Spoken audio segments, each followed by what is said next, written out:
Hi అండి, welcome to Padma Priya kitchen. నేను ఇవాళ సబ్బక్కి కూర ఎలా చేయాలని చూపిస్తున్నానండి. ఆ కూర నేను ఒక 3 కట్టలు తీసుకుంటున్నాను. అది కూడా బాగా కడుక్కొని సన్నగా కట్ చేసుకొని పెట్టుకుంటున్నాను.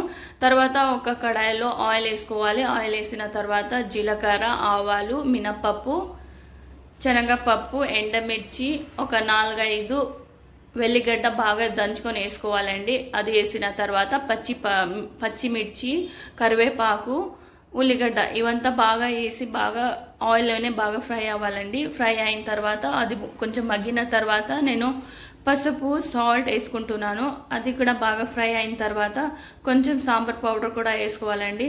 అది వేసుకుంటే చాలా బాగా టేస్టీగా ఉంటుంది. ఇవంతా ఫ్రై అయిన తర్వాత సన్నగా కట్ చేసుకున్న ఆకుకూర కూడా వేసుకుంటున్నాను.